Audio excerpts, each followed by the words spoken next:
രണ്ട് കേസുകളുടെ വിധി, നമ്മൾ ശ്രദ്ധിച്ചിരുന്ന രണ്ട് കേസുകളുടെ വിധി വന്നു. ചേട്ട കണ്ടാലേ അറിയാൻ ന്യായമുള്ള ആളാണെന്ന് ചേട്ടന്റെ ന്യായം പറ. ഒന്നെന്ന് പറഞ്ഞാൽ അത് ഈ ഗ്രീഷ്മ, അതായത് ഷാരോൺ വധക്കേസ്. എങ്കിൽ ആ വിഷയം ചർച്ച ചെയ്യാം. ചർച്ച വേണ്ട, ചർച്ച വേണം. ഇന്ന് ഈ രണ്ട് വിധിയിലും ഞാൻ തൃപ്തനല്ല. ഞങ്ങൾ അസ്വസ്ഥരാണ്. ഈ വ്യവസ്ഥിതിയിൽ ഞങ്ങൾക്ക് വിശ്വാസമില്ല. തൃപ്തനല്ലെന്ന് പറഞ്ഞു കഴിഞ്ഞാൽ അത് ശരിയായ ഒരു അപഗ്രഥനത്തിനത് വിധേയമാക്കിയിട്ടില്ല എന്നുള്ളതാണ് എനിക്ക് തോന്നുന്നത്. അപ്പം ഞാൻ പൊട്ടനാ?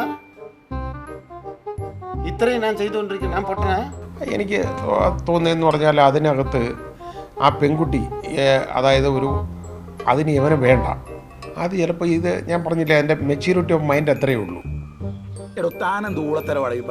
ഒരുമാതിരി ചൊറിഞ്ഞു വരുന്നുണ്ട് നിന്റെ വർത്താനം കേട്ടിട്ട്. 24 വയസ്സേ ഉള്ളൂ. ഈ നിഷ്കളങ്കമായ മുഖത്തേക്കൊന്ന് നോക്കടാ ഈശ്വര, എന്തൊരു ചൈതന്യം. എങ്ങനെയായാലും ഇത് പിടിക്കപ്പെടുമെന്ന് അറിയണം. പക്ഷെ അതിന് ആ ചിന്താശേഷിയില്ല. 4 വയസ്സിന്റെ ബുദ്ധിയെ ഉള്ളെങ്കിൽ 40 വയസ്സിന്റെ ആക്രാന്തമാ.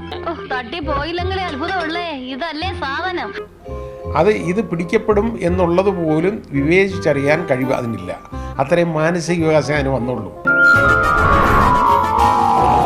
സ്മാർട്ട് ഗേൾ, ഒരു റാങ്ക് ഹോൾഡർ ആണ്. നല്ല സ്മാർട്ട് കുട്ടിയാണ്. നല്ല സ്മാർട്ട് കുട്ടി, ആര് കണ്ടാലും കൊതിക്കും. വലിയ അളക്കാര്യ.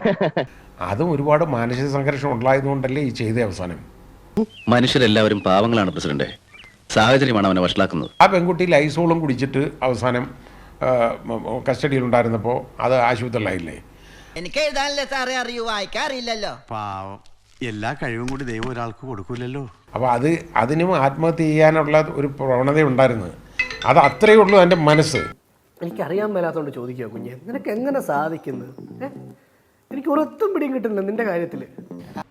ഇനി എനിക്ക് സംസാരിക്കുന്ന താല്പര്യമില്ല. ഇനി ഞാനിവിടെ നിന്ന് ഡയലോഗ് പറഞ്ഞാൽ കരഞ്ഞു പോകും. ഉസ്മാനെ രക്ഷപ്പെട്ടോ.